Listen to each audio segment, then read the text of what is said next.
Fantastic. So I Ah, will mute, Louis will mute, Tom will tell, but ladies and gentlemen, girls and boys, and assembled company, welcome once more to the World Storytelling Cafe. And it's Friday night, so it's Children's Night. And our children's teller for tonight is the amazing Tom the Tale Teller Phillips. A big round of applause, please. hello, hello, hello. Fantastic. Thank you very much for having me, John. Oh, there's a shadowy figure appeared. Oh, that's Ali. Oh, That's Ali America. oh look, and we've got more people logging on. Arifa, lovely. This is fantastic. Right, well, I'll introduce myself and we'll go from there. So, as John very rightly said, I am Tom the Tale Teller Phillips, and I am a teller of tales, a weaver of dreams who ignite your imagination. I tell stories from all around the world and just around the corner. I tell stories of long ago or just the other day. And I sometimes write the stories down. And I've got a couple of books that I've written there, a couple of folktale books. Never miss a chance to plug those. A Leicestershire folktale book and a forest folktale book. Stories around the UK, all about forests. And so I'm here tonight as part of Children's Night to tell you some stories. Now, yes, they may be children's stories, but whenever I tell these stories, they always get grown-ups who like them just as much. And they sit there wide-eyed, wide-mouthed, and at the end they say, oh, I love those stories just as much as the children. So here we go. I've got up my YouTube channel just so I keep having to check because I've recorded some of my stories on my YouTube channel. You'll find me on there, Tom the Tale Teller Phillips. So I don't want to duplicate any of the stories that I've told on there. So I'm just having a look. I know what I'll do. I'll use this. This is my story stick. This was inspired by Taffy Thomas. Taffy Thomas, a great storyteller, one of, if not the best, with a look and a beard that rivals our very own John. And he's got a coat, a story coat, and it's adorned with pictures, and every picture has a story. And so my stick is similar. Every picture on my stick has a story. And so I'm going to share a story from this stick with you now. And I am going to choose, let's have a look. I am going to choose, I'm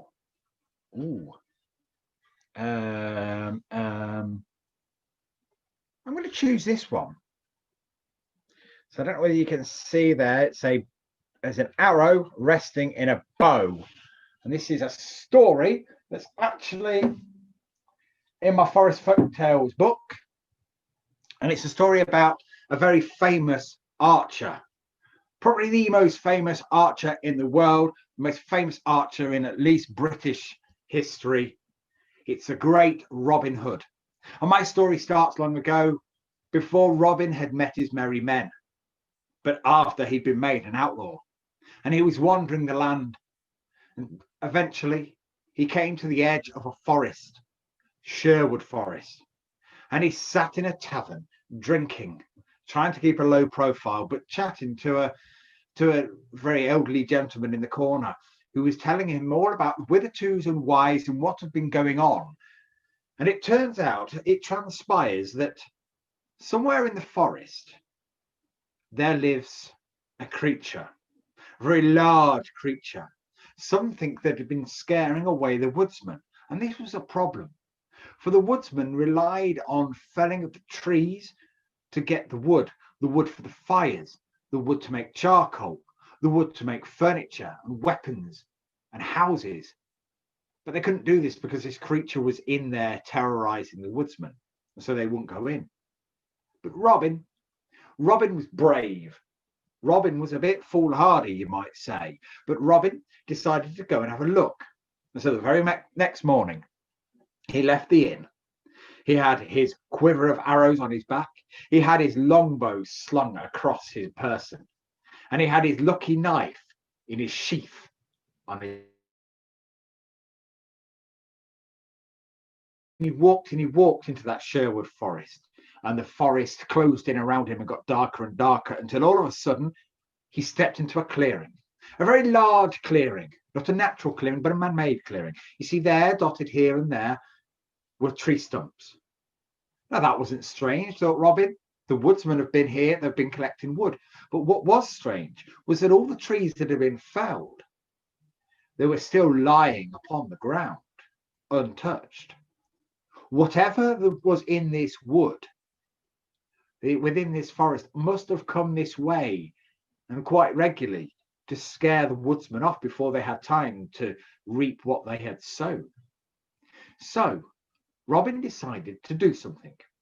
He made himself comfortable upon one of the stumps, and he took out one of his arrows from his quiver. He took off the metal bit at the end, the bodkin, and he put it in his satchel that he had by his side. Ooh, sorry, we got fireworks going off outside. And he took out his knife and he flicked off the fletchings. 1, 2, 3. And then he sat in the blazing sun, and he sat and he pretended to carve. Normally, to make an arrow, if you don't know, you take a straight-ish stick and then you whittle it away to make it as straight as you can, and there's your arrow. And so he sat there whittling and whittling and whittling until eventually, come midday, he heard something. He heard a thud, thud, thud, heavy footsteps coming towards him. He heard the trees creaking and groaning as something large was pushing its way through. Thud, thud, creak. Robin kept his eyes down, but out the corner of his eyes he noticed the trees part, and through these trees stepped a giant, standing 20, 30 foot tall, thought Robin. And this giant had not two, but one single eye right in his middle of his forehead. A cyclops. But Robin, although his heart was pounding in his chest and it felt like it was about to explode with fear, he sat there and he carried on calmly whittling away at his arrow shaft. The giant stomped over, and then he looked down with his great beady eye and he said, "What are you doing in my forest?" And Robin just went, "One moment," and carried on. The Cyclops was baffled. No man had ever spoken to the Cyclops like this. Normally they would just scream and run away, crying in fear and terror. And so the Cyclops tried again. He said, "You little man, I asked you." "Wait a minute," said Robin. "I've not finished. I'll tell you what I'm here for when I'm done." And he carried on. The Cyclops stood in stunned silence. Huh? Who did he think he was? Well, Robin finished what he was doing and he looked up at the giant and said, "I'm really sorry," he said. "I'm here because I've found all of these wonderful trees. These big, thick trees lying here. They're perfect to make arrows from." The Cyclops scratched his head and said, "What do you mean? You don't make arrows out of a whole tree. You make them out of branches, straight branches, and then you carve it away. You can't pick up one of those trees." And Robin said, "Well, I can. They're quite light, really. And anyway, I find the best wood for arrows are right in the centre of a big old oak tree. And that's what I do. I pick it up, I use my magic knife, and I whittle it away to this." And the Cyclops thought and he wondered. And he thought, my goodness, this must be the strongest man on earth. And the Cyclops began to feel a little bit unnerved. Then Robin put the shaft of the arrow in his quiver. He put the knife in its sheath. And he stood up and he said, "Whoa, fine sir. You said this was your forest. That makes me a guest in your forest. And I believe it's lunchtime. I don't suppose you've got any food." The Cyclops couldn't believe the audacity of it all. And he said, "Oh, I've got some porridge back at the cave." All right, that'll do, said Robin. Yes, please.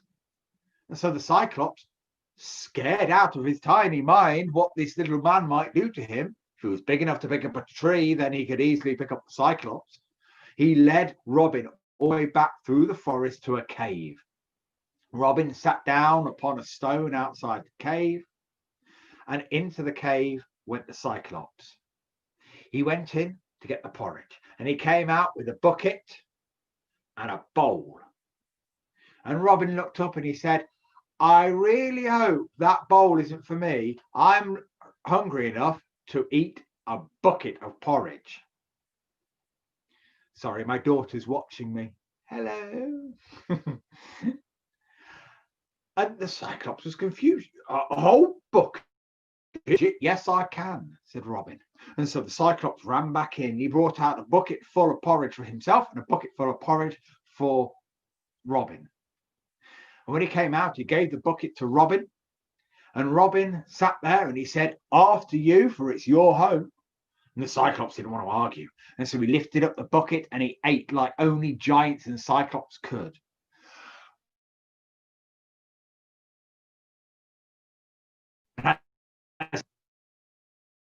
It fell down his front. And his single eye was buried in the porridge. Robin, however, he opened his satchel, the trusty satchel that he kept by his side. He poured the porridge in, and then he put his shirt over the top of the satchel to make it look like he had a very fat belly. Unfortunately, that's my fat belly, and I can't say that's a porridge-filled satchel. And then Robin burped. The Cyclops stopped.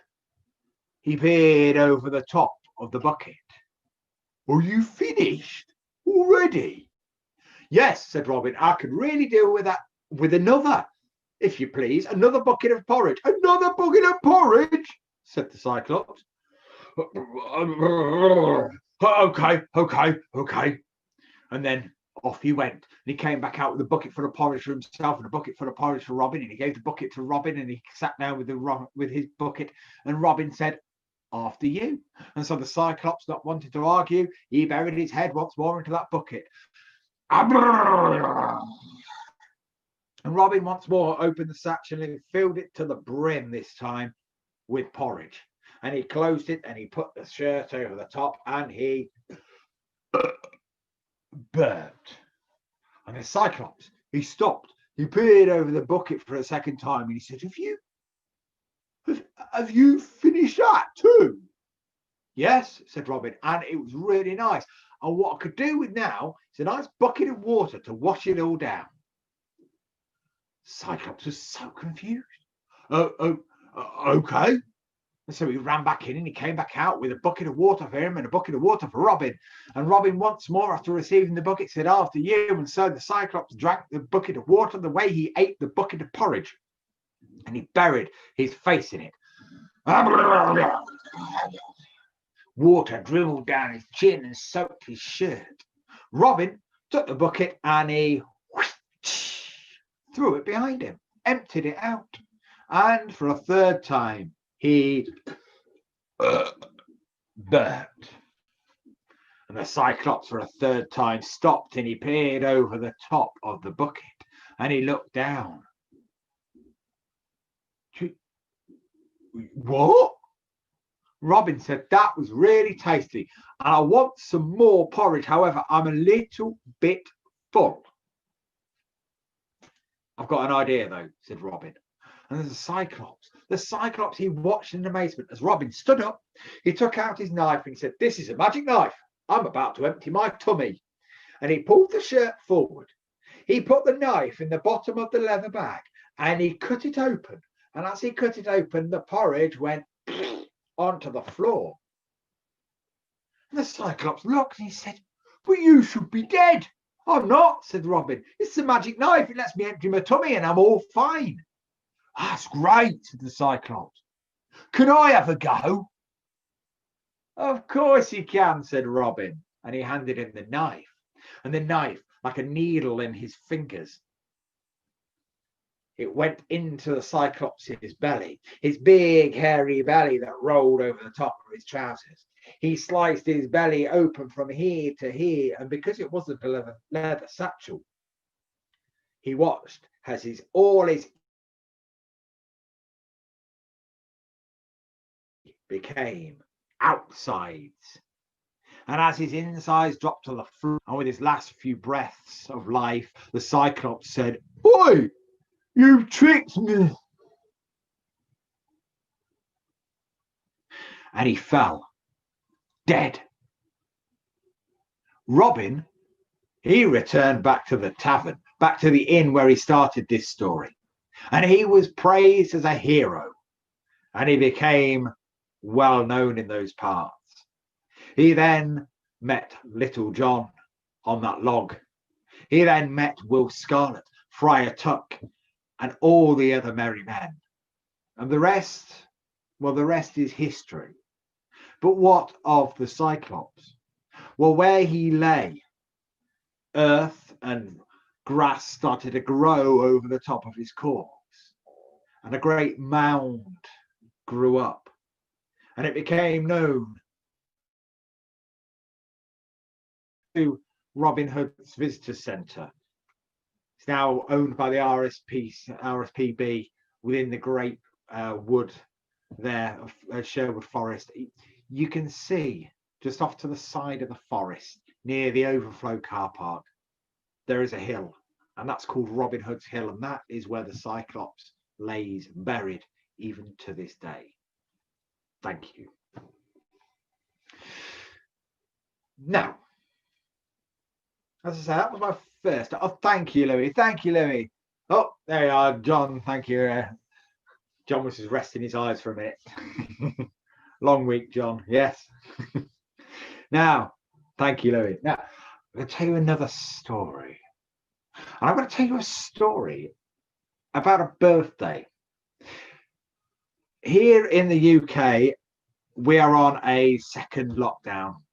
Not quite as bad as the first, because we can still go out to work. Oh, and there's Father Christmas. Hello, Michael.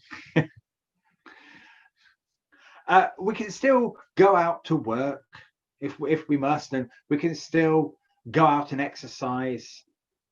But it's a very necessary thing. So birthdays, though, we still can't have birthdays. No mass gatherings, that kind of thing. Can't see anyone. So I feel sorry for the people who have birthdays. So this is a story for anyone who's going to have a birthday during the month of November, during our lockdown. It's about a birthday of a very special person. My story starts in a kingdom far away. Not a big kingdom, but a small kingdom. But a kingdom where everybody liked the same thing. And that was making noise. Now, Louis, do you like making lots of noise? Yes. And I'm sure any other child watching likes making noise. I've got 2 children that run around making noise. And Mike's nodding, he likes making noise as well, I'm sure. And John, you never stop making noise. I love making noise. I made my living making noise. Exactly. Fantastic. Making noise is great. And the people of this kingdom far away loved it. In fact, they loved it so much, there was a big sign as you go into the kingdom saying, "Welcome to our kingdom. Please make lots of noise." The people in the morning, they wouldn't have just 1 alarm clock, they'd have 5. When they get out of bed in the morning, they'd put on wooden clogs. They'd have no carpets anywhere in the house, and so they'll clonk, clonk, clonk, clonk around the house. They'd eat crispy cereal with no milk and eat with their mouth. When they left for work, they'd slam the door behind them, shout, "Morning, morning, morning, morning," get in their cars and drive to work with their hands on their horns, beep, beep. Bit like driving around the streets of Mumbai, beep, beep, beep, beep, beep, beep. They loved it. But no one in that kingdom loved the noise as much as the prince.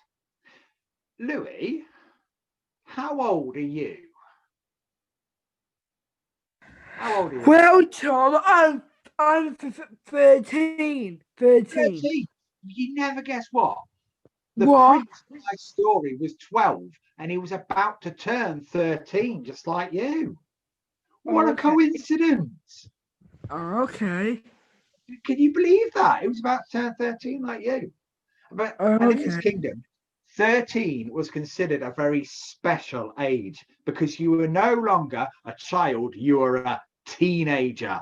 13, a teenager. And so your 13th birthday was always special.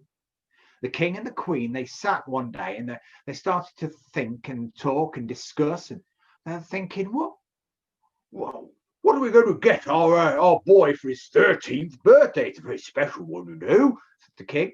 The queen, she thought, oh, maybe one of those new egg boxes. No, said the king, you mean an Xbox, not an egg box? And he's got one of those. What about a station you play with? Oh, said the queen, you mean a PlayStation? No, he's got one of those as well. And oh, what about a phone? You know, one of the phone that he can call people and play on it.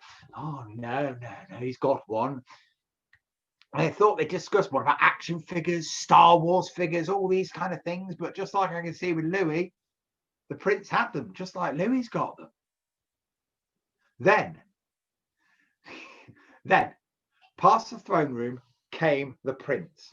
He had a huge bass drum strapped to his front. He had his wooden clogs on, and he was marching, banging on the floor with his wooden clogs, banging the drums, singing, I like noise, I like noise, noise is the best, I like noise. The king, he turned to his wife, the queen, and said, are you thinking what I'm thinking? And the queen turned to the king and she said, well, I think what you're thinking, but I don't know what you're thinking. So I'm only guessing. What are you thinking? The king said, well, you tell me what you're thinking first, and I'll tell you whether it's right. And the queen said, well, I was thinking, yes, so was I, said the king. We were both thinking the same thing. I haven't said anything yet, said the queen. And well, they all got in a right big muddle and a right big tiz until the king finally said, no, I was thinking, we give our prince, our baby boy, the biggest noise the world has ever seen. Yes, said the queen, I was thinking the same thing. And I was thinking we could invite the whole kingdom to the big town hall square outside the palace on his birthday. And when the clock strikes 12, on the 12th strike, we can ask them all to shout happy birthday. A kingdom all shouting happy birthday. How fabulous. The king loved the idea. And they invited the prince in and they told him, would he like this for his birthday? And the prince's face lit up and he said, oh, yeah! And he ran off, full of excitement. Well, golden envelopes were sent with gold leaf invites inside to every single family in the kingdom.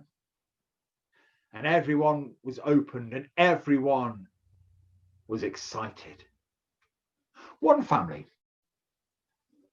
a mum, a dad, little boy, they sat and they looked at this invitation. You're invited to the prince's birthday at 12 o'clock on his birthday, on the 12th strike of midday. You were all asked to shout happy birthday. Oh, this is great, they said. But then the mum thought a thought. And it's very dangerous thinking. Thinking gives you ideas, and ideas can be very, very dangerous. You see, she said, I want to see this and hear it as well. But if I'm shouting happy birthday, I ain't going to hear it, am I? I'm only going to see it. All I'm going to hear is me saying happy birthday. So I think I'm not going to say it.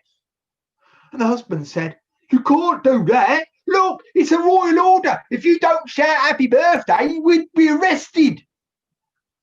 And the wife said, no, it's fine, my darling. You see, I'm going to just pretend. I'm going to go. Nobody will know because everyone else is shouting. And the husband thought, and think, and thunk, and a penny dropped. You know what? You're right. No, I'm going to do it too. And me, said the little boy. And so it was decided that that family were going to just pretend to shout happy birthday and listen to the noise. But they were going to keep it a secret. No one was to know because they'd get in trouble and get arrested. So they kept it a secret. But you know what it's like with secrets. You know what it's like when you're trying to keep a secret from someone. Most of the time, it's you bought them something really fun and exciting for their birthday. You know they're going to love it, but you want to keep it a secret. But every time you see them, you want to say, I bought you a Woody doll and you'll love it. But you want to keep it a secret. But that secret sits on your tongue and it fizzes and it pops and it hurts and it just wants to flop out. And so it was. The dad of the family, the next day, he'd gone to do a bit of a shop and he was there at the checkouts, and the checkout lady was there going, beep, beep, you're right, sir, you had a nice week, beep. Are you excited about the prince's birthday? And oh my goodness, oh my golly, she was so lovely. The father of the family just couldn't help himself, and that secret flopped out. Oh, that's a good idea. I won't tell anyone though, said the checkout girl. Beep, promise, beep. The next day, went to school and he saw all his friends and he said to his friends, guess what, got a secret, but I'm not telling you. Well, you can imagine what happened. By break time, he told one person and only one person, and he promised to keep it a secret, did that person. Then the mum, the next day, she went out for coffee with her friends. We all know what mums do when they get together, when they go out for coffee. Yes, exactly, John. Chat. They can talk the hind legs off a donkey. And in this chat, they talked about everything. And in the end, the prince's birthday came up and that secret rolled around on the mum's tongue and flop. But you can't tell anyone, she said. So it was. The prince's birthday came along. The town hall square was packed. There wasn't a single space left in the square. There were people up trees, hanging out of balconies and windows. There were people on roofs. In the palace, on the balcony overlooking the town hall square, stood the king, the queen, and the prince. And the prince had a smile from ear to ear. Everybody watched as the clock in the tower, the town hall square, clicked, dong, to 12 o'clock. And it struck bong, bong, bong. And on the 12th strike of midday, the prince was about to burst with excitement, and everybody went,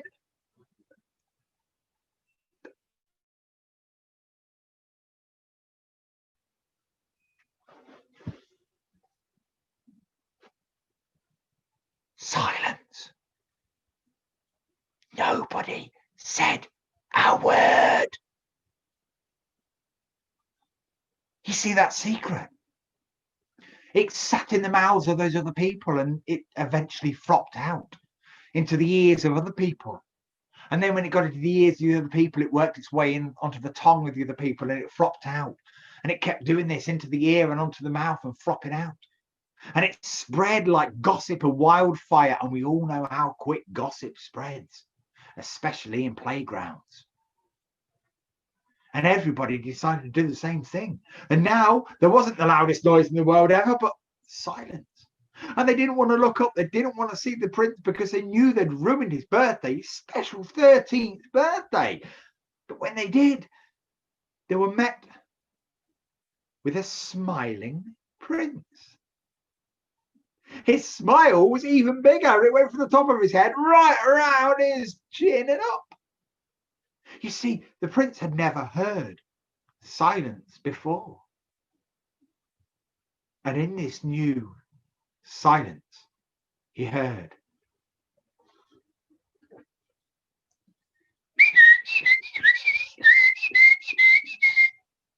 a robin sat high in a tree, whistling its merry tune. He heard meow, meow, meow.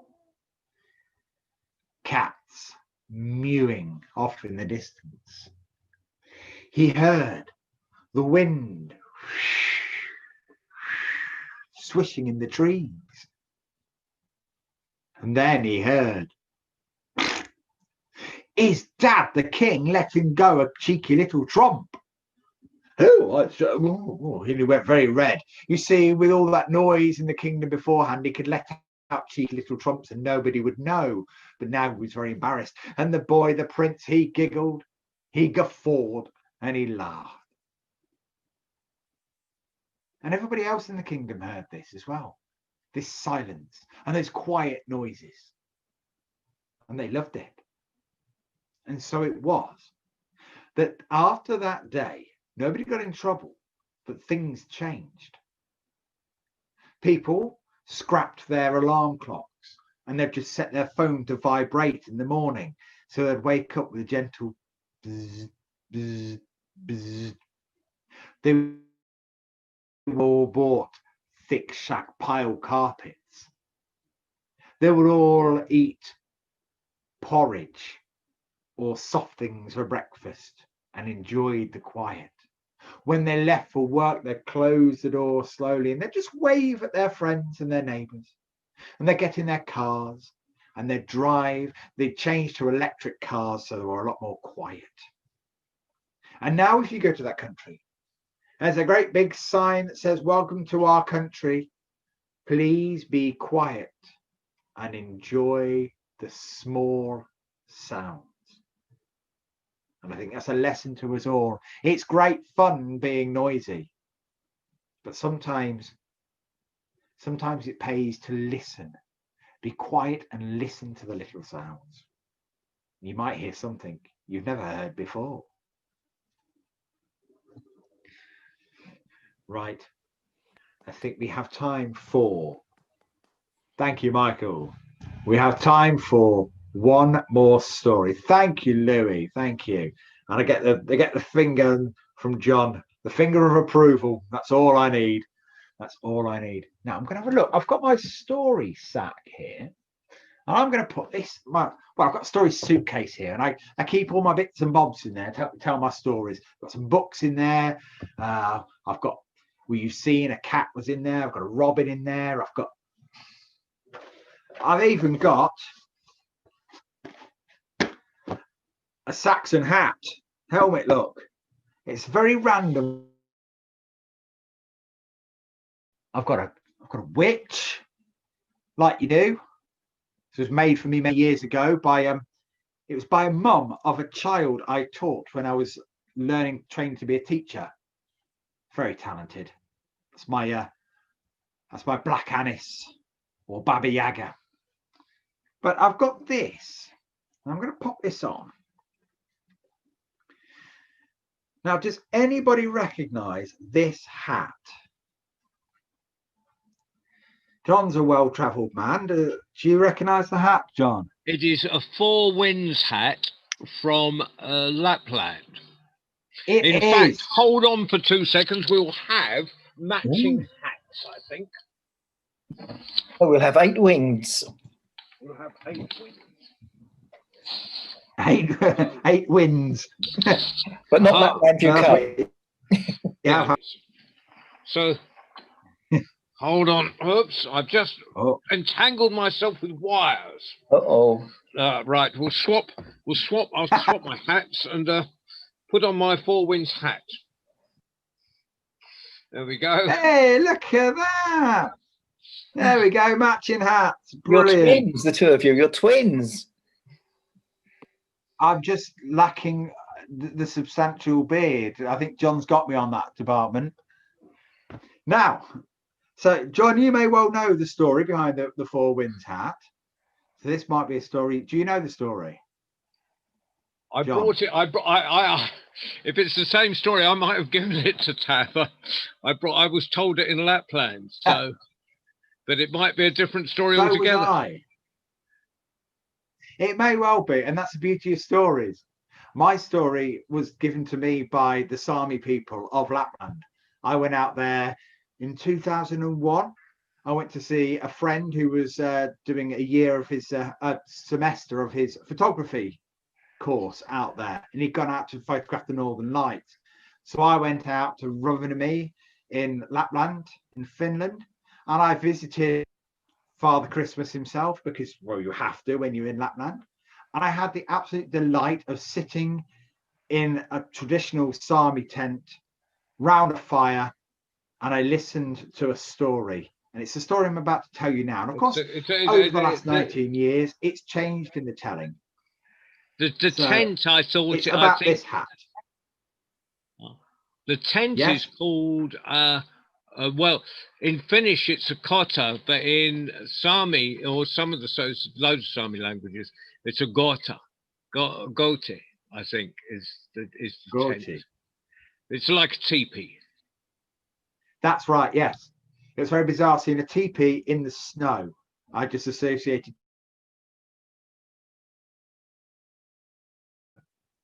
people in America, and there it is in the snow. It's fantastic. Brilliant experience. And so I remember this story, and this was way before I started storytelling.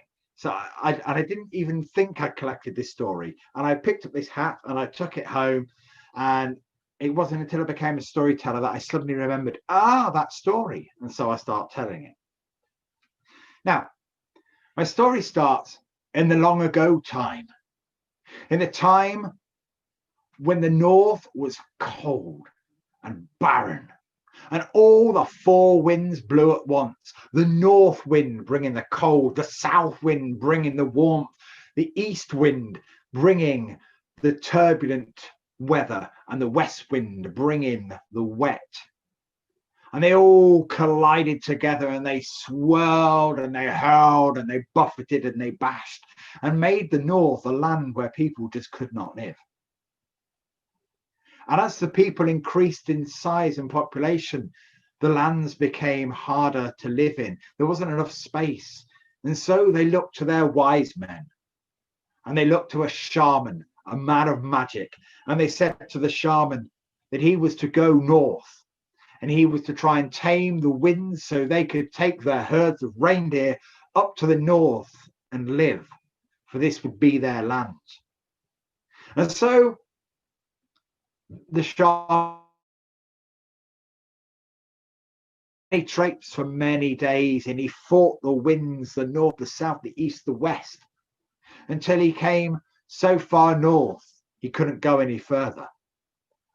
And there he spent some time building himself a shelter to live, a shelter to base himself in. And he sat and he thought, and he came up with a plan. He got a fire going, a roasty, toasty fire in his hut. And he went out to the door of the hut, and he called. He called with an ancient way of singing. He yoiked. Now the Sami people, they yoik to call in the reindeer. Yoiked to call in the four winds. Now yoiking, I'm probably going to do a really bad version of this. John will probably sit there thinking, oh, that's not how they do it, but this is how I do it. So I do apologize. So,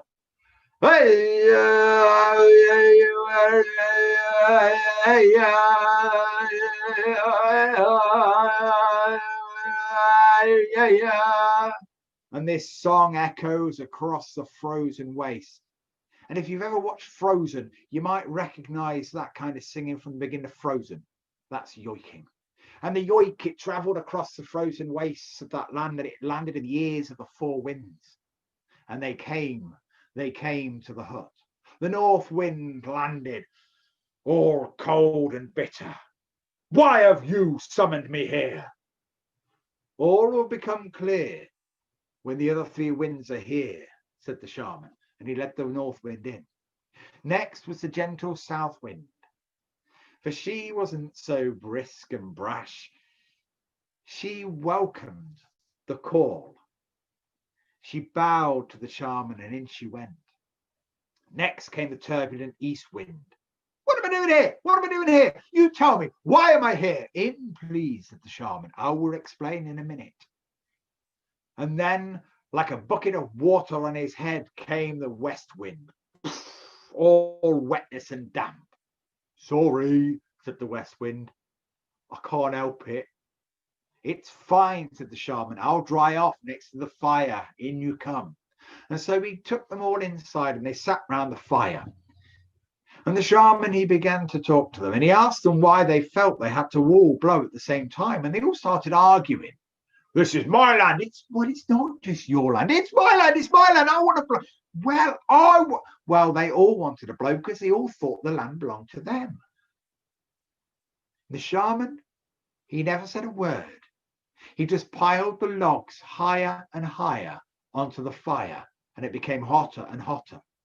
And as it became hotter and hotter, the winds became more and more sleepy.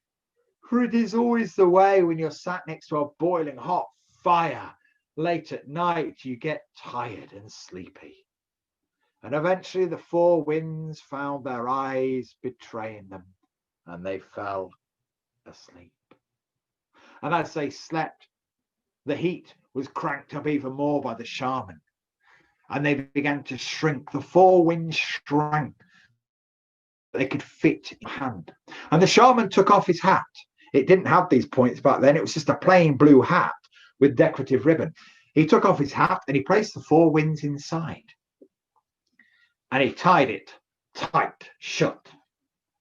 Come the morning, the winds woke up. The shaman was awoken by shouts. Let me out, please, let me out, let me out, let me out. Oh, I want to get out. And he picked the hat up and he could see. The winds were blowing in their four separate directions, north, south, east, and west. And they were blowing so hard they'd created four peaks. And the shaman said to them, I will let only one of you out at a time, and I will decide who blows. That way it's fair. Oh, as long as we get to go out, we're sorry, we're sorry, we're sorry. And so it was, the shaman did let one wind out at a time. And to remember what winds he'd still got in there, he tied a red, a yellow, and a blue ribbon onto his hat to remind him that he's still got three winds in his hat. And he will keep his hat on his head with the winds inside. And so it is that in the winter, he lets the north wind blow. And the north wind brings the cold, and the north wind brings the snow. And as spring comes, he lets out the wet, wild west wind to bring those April showers. The south wind is let out in summer. And so the land is bathed in gentle warmth. And come autumn, the east wind is released, and he brings the turbulent storms and the snow and the rain and the hail and everything that all mixes together, just like we've been having recently. It's been lovely, but we've had some terrible storms. And so it is that the shaman lives there even to this day, but that land is now tame. And so the people who wanted to go there, the Sami people, took their reindeer herds. They settled there. And they live there even to this day, and they all wear in their native traditional dress this four winds hat as a way of remembering the story. And so it is. It brings to a close the end of my four winds hat story. And I think that's a good place to end it there for the night as well. Thank you. Well, thank you. Thank you. I have a bit, mine is very, I won't tell it, but it's very similar. But it's after they got the reindeer there, and Well done. hi Louis, and there was a reindeer man that was sitting on top of the mountain. There was the four winds were blowing the reindeers all over the mountain, and he got fed up with it, called the winds into his hat, and exactly the same thing happened. And he let them out only if they agreed to behave. When I first went to Lapland, which was about in 1966, and I was hitchhiking round it, they were still sitting on top of the mountains in traditional dress, guarding the reindeer herds with shotguns. It was like the Wild West. Looking out for the outlaws. Wow. Now, and as you go further north, it gets more that embroidery gets more and more complicated. So by the time you're way north. By the time you got about 300 kilometers north of Rivenary, where you were, there the embroidery goes, instead of that little bit like there, goes right up to about there. Wow. It's I would anyway, love to see that. I couldn't resist getting it. I'm terribly sorry there, Tom. No. I thought you would. I thought you'd have one around because I knew you'd been over there quite a few times. So. Yes. Anyway, Tom, it's been fantastic. Louis, Tom's been fantastic, hasn't he? He is. He is. Fantastic. And next Friday we've got Rob Cloney, I think, from Canada, and there's but right now we say once more, thank you, Tom, and a big round of applause. Whoa! Thank you. Oh, and if anyone's listening on sort of Facebook or anything else, come to the site. You'll find a little hat, and you can put money in for Tom. He likes money. He likes buying hats. Yes, I need to increase my collection. Thank you. Bye-bye. Lovely. Good night, everyone. Good night. Bye night, Michael. Good night, Bye, Michael. Bye, John. Ollie. Thanks Bye, very Ollie. much. Goodbye, John. Bye. Bye, Ollie. Bye. Right. Goodbye, my friends. Have a good evening. Thank you. When you were there, John, were they still using ponies, whereas now they're mainly using ATVs? There were, when I went in the 60s, they would just sort of start. So, but now they use planes to get there to bring in the reindeer herds. Yeah. So that's why they're settled now. Yeah. You know, I mean, like, no, you got a choice of going about it's very romantic going out in the snow with a tent, but if you could live in a nice warm bungalow and fly over your reindeer herds and look at them, Yeah. the missus is going to be much happier in a bungalow than a tent. Yes. It's not nearly as romantic. Okay, see you then. Cheers, bye, guys. Cheers, Michael. Bye.